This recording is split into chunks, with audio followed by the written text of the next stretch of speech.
Cet instrument qu'est la formation en droits de l'homme qui offre trois filières, l'environnement, connaissez les problèmes de réchauffement climatique, la faune et la flore, comment l'approche droits de l'homiste l'aborde.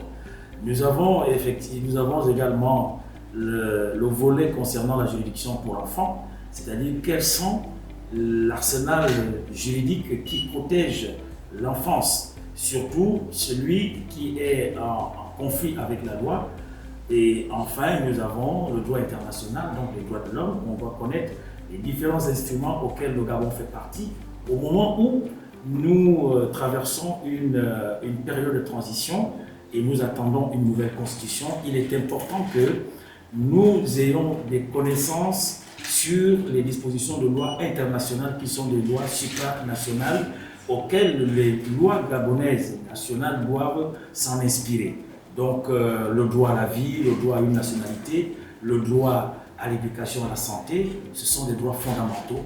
Donc notre mission, non seulement de vulgariser, mais de former l'élite qui va constituer la corporation qui va œuvrer dans le domaine des droits humains, que ce soit dans les organismes internationaux, que ce soit dans les appareils de l'État et que ce soit dans le secteur privé comme l'ONG ACAD Gabon aujourd'hui est constituée. L'enjeu de ce cours, c'est que nous avons abordé le mois de juin et juillet les instruments, notamment la Déclaration universelle des droits de l'homme de 1948. Nous avons vu la Convention relative aux droits de l'enfant de 1989. Nous avons également parcouru le Pacte international relatif aux droits civils et politiques. Et enfin, nous avons vu le Pacte international relatif aux droits économiques, sociaux et culturels. En ce moment, nous rentrons dans la connaissance des protocoles facultatifs qui sont tirés de ces différents instruments que je viens de citer, à savoir la Charte africaine des droits de l'homme et des peuples adoptée par l'Union africaine en 1981. Donc nous voulons que nos jeunes, les concitoyens, soient au fait des dispositions des lois nationales et des lois internationales. C'est des notions que nous apprenons sur la liberté d'expression, sur le droit en Afrique et tout ce qui suit. D'ailleurs, ces notions que nous aurons à étudier et nous aurons à apprendre tout au long de la formation. Déjà, il faut dire que la notion du droit, c'est quelque chose qui est très intéressant et qui m'a toujours intéressé.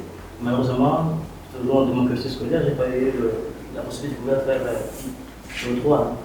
Donc là, c'est une opportunité qui est offerte par cette formation de pouvoir acquérir les notions du droit. Donc c'est tout simplement dire que ce qui me motive, c'est la notion, la connaissance de ce qu'est le droit.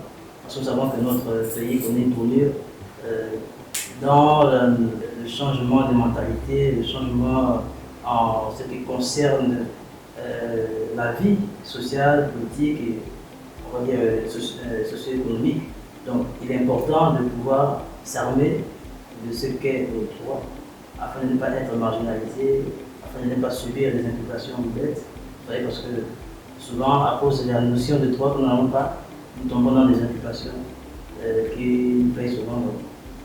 Ce qui me motive à apprendre la notion de droit, c'est que j'étudie déjà le droit à l'UEB et puis cette formation me permet d'avoir plus de notions, d'aller un peu plus vite dans le programme, vu que nous étudions la juridiction pour enfants, nous étudions le droit à l'environnement et le droit de l'homme en général.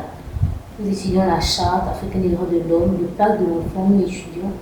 Et ça nous permet d'avancer dans le programme et ça permet aussi que je puisse avoir plus de notions et que je puisse être en avance.